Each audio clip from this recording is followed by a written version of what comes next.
ర్యాలీలో భాగంగా మన గౌరవ కలెక్టర్ సార్ గారు పర్యావరణం ముందు ప్లాస్టిక్ తో ఉండిన వాడికేకువరణం పాల్చేసి ప్రకృతిని ప్రేమించి ప్లాస్టిక్ ను తొలగించి ప్లాస్టిక్ కవర్ వాడకు ప్రాణాలను తీయకు ప్లాస్టిక్ వద్దు కాటనే ముచ్చు రైల్లో కవర్లు వేయకు దోమలకు తెలుసు కట్టవు ప్లాస్టిక్ కవర్లు వాడుతూ పర్యావరణాన్ని పాడు చేయకు శుభ్రతే దేశ భద్రత స్వచ్ఛతతో భవితవ్యం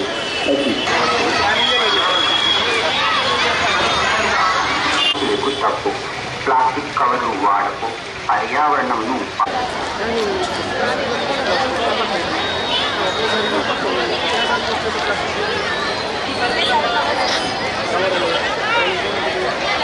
కవర్స్ అసలు వాడకూడదు, క్లాత్ బ్యాగ్స్ ఓన్లీ వాడాలి.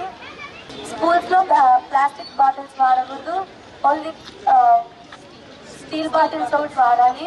ఎక్కడ కూడా ప్లాస్టిక్ కవర్స్ కూడా ప్లాస్టిక్ వాటర్ బాటిల్స్ అయినా ఎక్కడ వేయకూడదు. మార్కెట్ కి వెళ్ళినప్పుడు కూడా క్లాత్ బ్యాగ్స్ ఓన్లీ తీసుకొని వెళ్ళాలి. మీ పేరెంట్స్ అందరికీ చెప్పండి అండ్ మీ ఫ్రెండ్స్ అందరికీ చెప్పండి. అండ్ ఇంకా ఎవరైనా ప్లాస్టిక్ వాడుతుంటే వాళ్ళని ప్లాస్టిక్ వాడద్దు అని చెప్పండి. స్వచ్ఛాంధ్ర ప్రతిజ్ఞ. నేను నా పరిసరాల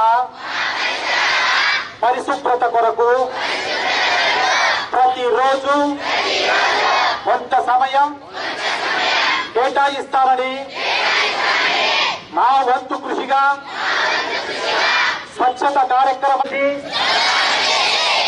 పరిశుభ్ర ఆంధ్రప్రదేశ్ సాధించే సంకల్పానికి కట్టుబడి ఉంటారని శుభ్రపరచడంలో నేను వేసిన ఈ రోజు నుండి ఆంధ్రప్రదేశ్ను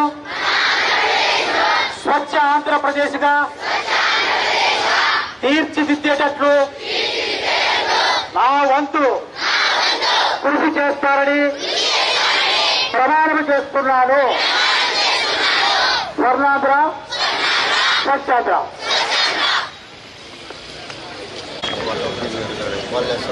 అయితే మేమైతే పొద్దున్న 6 గంటలకు 6 గంటల నుంచి 10 వరకు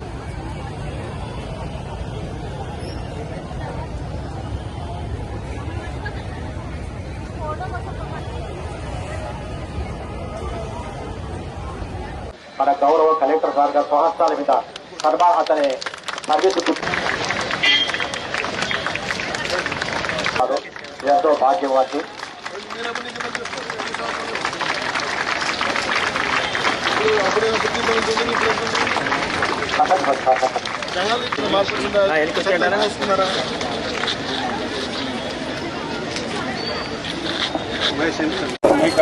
సో అందరికీ నమస్కారం అండి. ఈరోజు మనం ధర్మవరం పట్టణంలో స్వచ్ఛాంధ్ర స్వర్ణాంధ్ర కార్యక్రమం మీ అందరికీ తెలుసు. రాష్ట్ర ప్రభుత్వం మనకి 3వ శనివారం స్వర్ణాంధ్ర స్వచ్ఛాంధ్ర కార్యక్రమం మనం తీసుకుంటున్నాం. ఇందులో భాగంగా ఆల్రెడీ మనకి అనేక కార్యక్రమాలు మనం చేసుకున్నాం. హిందూపురంలో, పుట్టపర్తిలో, కొత్త చెరువు, అలాగా వేరే వేరే మండలాల్లో మనం ఈ కార్యక్రమం చేసుకోవడం జరిగింది. ఈ నెల మనకి ఉన్న ఒక థీమ్ ఏంటంటే సింగిల్ యూజ్ ప్లాస్టిక్ని బ్యాన్ చేయడం. అంటే మీ అందరికీ తెలుసు సింగిల్ యూజ్ ప్లాస్టిక్ అంటే ఏంటంటే ఒకేసారి యూజ్ చేస్తాం ఆ ప్లాస్టిక్ని. అంటే ఏంటి, వాటర్ బాటిల్ ఏదైనా ప్లాస్టిక్ కానివ్వండి, వాటర్ బాటిల్లో వాడుతున్నాము, కవర్లా వాడుతున్నాము. దీంట్లో మళ్ళీ ప్లాస్టిక్ వచ్చేపాటికి మీకు 2 రకాలు ఉంటుంది. ఒకటి బయోడిగ్రేడబుల్ ఉంటుంది, నాన్ బయోడిగ్రేడబుల్ కూడా ఉంటుంది ఏమైనా కానీ. బట్ ఇందులో మనం చేయాల్సింది ఏంటంటే సింగిల్ యూజ్లో ఏమేమి వాడుతున్నామో ఇవన్నీ కూడా మనం బ్యాన్ చేసుకోవాలి, వాడకుండా తగ్గించాలి. ఇందులో ఏంటంటే మనకు వచ్చే ఒక ఛాలెంజెస్ ఏంటంటే ప్రజల నుంచి కూడా మనకి భాగస్వామ్యం అవసరం ఉంది, అలాగే చిరు వ్యాపారుల నుంచి కూడా మనకి భాగస్వామ్యం అవసరం ఉంటుంది. అంతేకాకుండా మనకి కమిషనర్, మున్సిపల్ అడ్మినిస్ట్రేషన్ అందరూ కూడా దీంట్లో కలిసి పనిచేయాల్సి ఉంటుంది.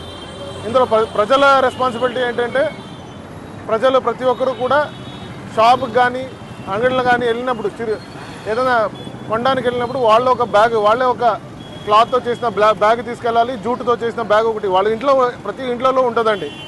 ఆ బ్యాగ్ అనేది వాళ్ళే స్వయంగా వెళ్ళగలిగితే అక్కడ ప్లాస్టిక్ యూజ్ అనేది మనకు ఉండదు. అంతేకాకుండా చిరు వ్యాపారులు కూడా వాళ్ళు ఎందుకంటే ప్లాస్టిక్ అనేది ఈజీగా కవర్ అనేది ఈజీగా మూవ్మెంట్ ఉంటుంది కాబట్టి వాళ్ళు కూడా వాడుతుంటారు. ప్రజలు మనకి తీసుకెళ్ళగలిగితే దాన్ని కూడా వాళ్ళు కూడా తగ్గించుకునే ఒక అవకాశం ఉంటుంది. ఈ కార్యక్రమాన్ని ముందుకు తీసుకెళ్లాలని మున్సిపల్ అడ్మినిస్ట్రేషన్ అలాగే లోకల్ రెవెన్యూ అడ్మినిస్ట్రేషన్ అందరూ కూడా ముందుకు తీసుకెళ్లాలని కోరుకుంటూ ఈ కార్యక్రమాన్ని చేసిన ప్రతి ఒక్కరికి కూడా ధన్యవాదాలు చెప్తూ ఈ కార్యక్రమం అనేది ప్రజల భాగస్వామ్యం వల్లనే ఇది ఒక సక్సెస్ వస్తుంది అనేసి చెప్తూ సెలవు తీసుకుంటానండి. థ్యాంక్ యూ అండి.